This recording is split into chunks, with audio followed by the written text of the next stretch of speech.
James Painter. Well, I should try and practice what I preach and say it in 18 seconds. From a practicing journalist point of view, I would make a plea.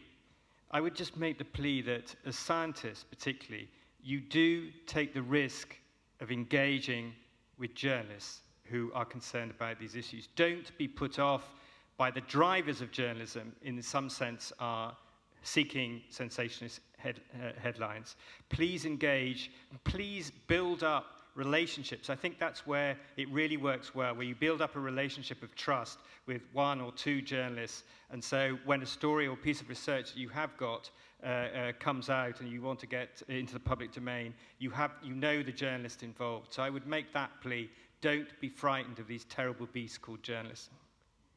Thank you. Walter Ammann. I just would agree with what James said in terms of being quite self-critical from the science side. I think we have to be much more engaged in communication with the media.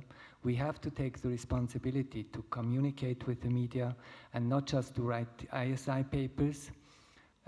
It of course also would need another system of rewarding these kind of efforts, which are not rewarded at all, and being one of the reasons why scientists probably are not communicating or are not good communicators to the media, because it doesn't add any specific issues to their CV.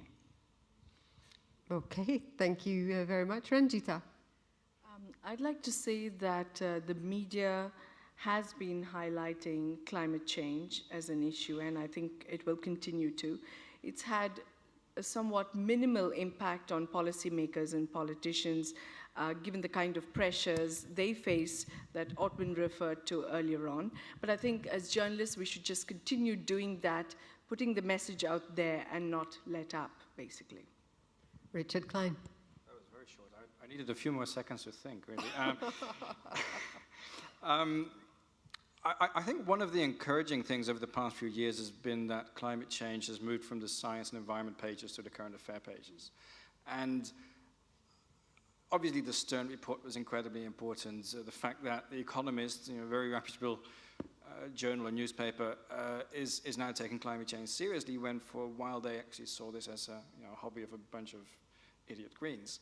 I think that makes a big difference. Now, what I would like to see journalists do when there is, for example, reporting on the financial crisis and here in Germany about bailing out car companies and so on, is to actually make the link with the other stories, right? If Angela Merkel says in one moment that we need to all go down to Mecklenburg per capita or something like that, then that's fine. And then 2 days later, she would say something about, well, we need to make sure that Opel survives because there's so many jobs at stake. That's also fine, but how do the two stories actually relate to one another if they're both important, if they're both current affair stories? Then the second thing I'd like to say is let's move on from the pseudo-academic debate about climate science and about climate change, and let's focus much more on the solutions. Now, I have a question though to the journalists, and that is, I see the role of the media mainly to inform people, not necessarily tell them what to do.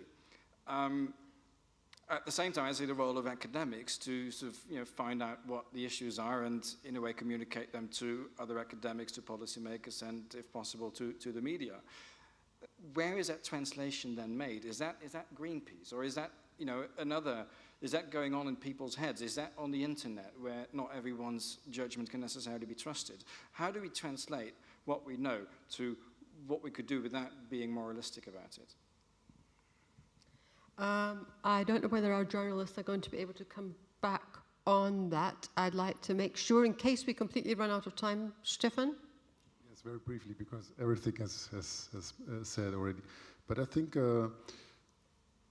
also we have to get a little bit rid of the perspective that there are certain roles and everybody is playing a kind of advocate role, and people are only watching what's going on. There are the scientists telling something, and there are politicians saying something, and there are media reporting what both groups are saying, and there are some NGOs doing some actions, and everybody's sitting in this TV chair and watching what's going on. So I think there must be a real movement. Well, movement perhaps it's not the right, but kind of affection of, for example, different professional groups, not only scientists but other professional groups, really dealing with the issue of climate change and asking the question, not only what can I do, but what are informations that are relevant for the problem, which I could also translate into a kind of media language. And if this would be the case, then we would hear a lot of more voices on the problem, which is, as I said already, really a social and a civilizational problem, not only an environmental one. All right, thank you very much. I think that would be a good closing point. The other points we all have to take as food for thought, but I did tell Richard Klein that he could do a tiny little bit of advertising, because it's something that's very worthwhile for all of us before we close. Thank you very much. I realized the media wouldn't exist without advertising, so I'm, I should say, rather proud actually to be able to announce a new journal, which is called Climate and Development. And here we've been talking about climate change. We've been mainly talking about the media, perhaps from a northern perspective, although we did talk also about the effects of climate change in developing countries. There is an academic literature about climate change. There is an academic literature about development. The two are increasingly being discussed and being researched together. And this is the first issue of a new journal that's published by EarthScan, and I'm the editor-in-chief. And if you go to the EarthScan stand tomorrow, there are free copies available of the first issue. There are also sign-up sheets that you can give to your librarian to take a subscription to.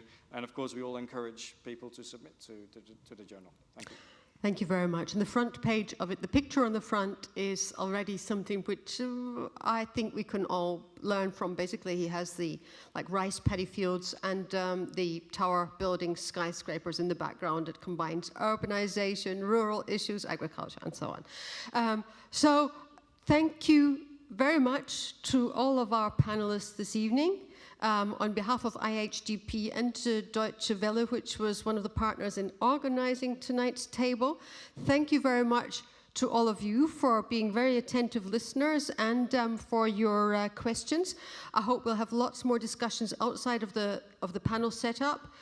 Those of us who are here, and also all of the other experts who are gathered here in Bonn. So thank you very much again, and have a nice evening.